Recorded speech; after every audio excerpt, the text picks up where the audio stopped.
Hey friends, welcome back to my channel and today we are going to study Contract of Indemnity.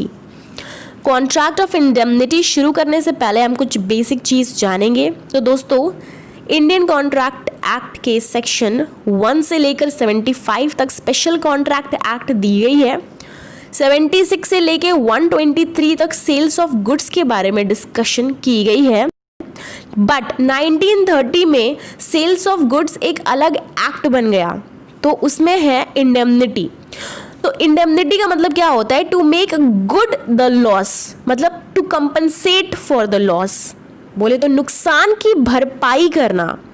जैसे insurance company और insurance policy holder, यहाँ पे insurance company indemnifier है और insurance policy holder indemnity holder है।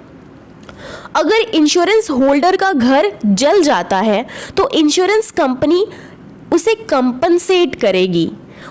Same to same यहाँ पे transferor और ट्रांसफरी का केस है।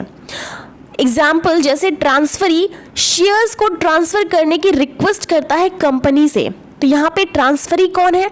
जिसको शेयर्स मिल रहा है, और ट्रांसफरर कौन है? जो शेयर्स बेच रहा है। ठीक है, तो अगर लॉस हुआ तो कंपनसेट कौन करेगा? ट्रांसफरी करेगा। ट्रांसफरी करेगा जो बेच रहा है शेयर्स। तो अब हम मुद्दे पे आते हैं, क्या है कॉन्ट्रैक्ट ऑफ इंडेमनिटी? ये सेक्शन 124 में दी गई है। A contract by which one party promises to save the other from the loss caused to him by the conduct of promisor himself और by the conduct of any other person. Indemnity is a part of general class of contingent contracts. Indemnity depends upon the happening of an anticipated loss.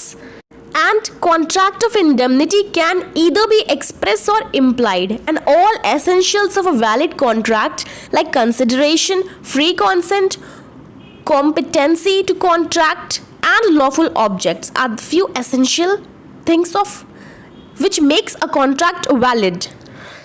So friends, the word indemnity means security or protection against a financial liability.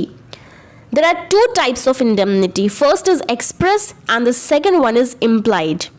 Express indemnity is a written agreement to indemnify where the term and conditions by which the concerned parties must abide are usually indicated.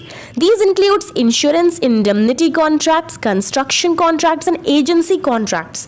Whereas implied indemnity is an obligation to indemnify that arise not from a written agreement but more from circumstances or conduct of parties involved.